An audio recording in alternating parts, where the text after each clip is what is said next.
Hi, and welcome to JohnsTarot.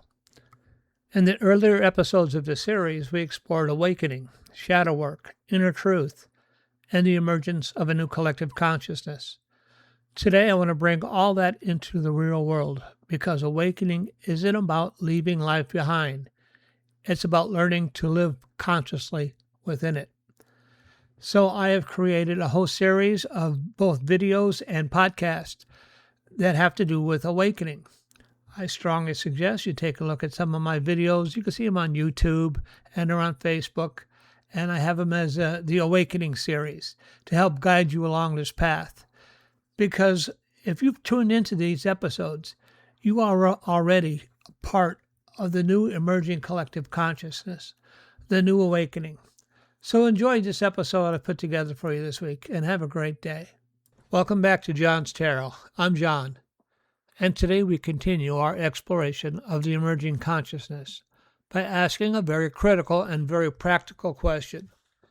How do we live consciously in a world that is deeply polarized? Because awakening doesn't remove you from society.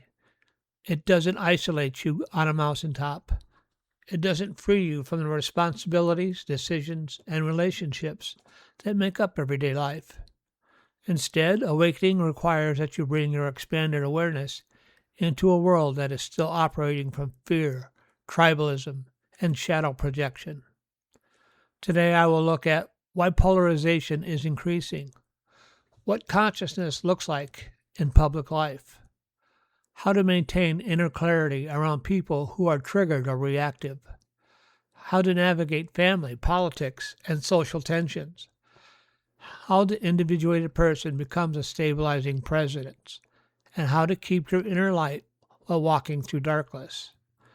This episode is meant to be grounding and empowering, especially for those who feel the discord of the world more intensely. So why is the world so polarized? Polarization is rising, not because people are becoming worse, but because the old structures of identity are breaking down. I see the current political polarization as nothing less than the old paradigm in its last death throes, struggling to maintain its relevancy, while the new paradigm is slowly evolving and emerging. Those of you listening to my podcast are on the cutting edge of this new paradigm, new consciousness that is appearing in humanity. When a person's identity is built on a political group, a religious doctrine, a cultural narrative, or a social tribe, any change to the group feels like a personal attack. This creates defensiveness, moralizing, outrage, black and white thinking, projection, and the belief that the other side is evil. Polarization is not a political problem, it's a psychological problem. It is what happens when the ego is fragile and the self is underdeveloped. And because billions of people are now exposed to conflicting information, perspectives, and values, the ego is overwhelmed and retreats into its tribe for protection. This is why the emerging consciousness matters so much.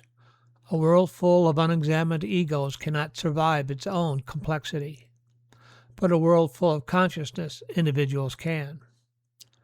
So what does it mean to live consciously? Living consciously does not mean being perfect, serene, or emotionally detached. Living consciously means you notice your reactions. You examine your beliefs. You pause before projecting. You question your assumptions. You separate your self-worth from your identity group. You see the humanity in people who disagree with you. Consciousness brings freedom, and with freedom comes responsibility. You're no longer driven by fight or flight, tribal belonging, inherited dogma, emotional reactivity. You are guided instead by awareness, intuition, empathy, reason, inner truth, the ability to hold opposites. This is individuation applied to daily life. So how does the conscious individual navigate polarization? Well, first off, you see both sides without becoming either side. Not because both sides are equal, but because truth is rarely found in extremes. A conscious person understands every political position has a shadow. Every religious system has wisdom and distortion. Every ideology includes insight and blindness. You can understand perspectives without absorbing them. You don't let emotions hijack your awareness. You recognize anger, fear, anxiety, defensiveness, and instead of acting from them, you ask, what is this emotion trying to tell me? Awareness, not suppression. You refuse to dehumanize. Polarization thrives on one mechanism, the removal of humanity from the other. When you stay conscious, you refuse to participate. You don't base identity on group. You can vote, participate, belong, but you don't outsource your thinking or your morality. Your identity arises from the self, not from the tribe. You hold tensions of opposites. A mature psyche can hold contradictory truths without collapsing into chaos. This is the essence of individuation. Living consciously with family and friends, this may be the hardest part of all. You may have family members who are triggered, friends stuck in dogma, relatives who live in outrage, co-workers trapped in fear and uncertainty. Here are the conscious approaches. 1. Don't try to change them. Awakening is the inner process. No amount of arguing can force it. 2. Stay in your center. When others become reactive, breathe into your body. Let awareness anchor you. 3. Boundaries without judgment. You can say, I care about you, but I'm not having this conversation right now. Boundaries are tools of consciousness. 4. Understand that their reality feels real to them. Fear shapes their perception. Trauma shapes worldview. Identity shapes belief. When you see this, compassion replaces frustration. Speak from the self, not from the ego. Avoid the desire to prove, correct, or dominate. Instead, speak from clarity, curiosity, groundedness. Your presence becomes the message. How do you stay grounded in a chaotic world? Well, it takes daily inner work. Meditation, journaling, tarot reflection, breathwork. Awareness must be tended daily. 2. Consume information cautiously. Avoid the outrage machine. Choose balanced sources. Question narratives, all of them. Is one of my faults.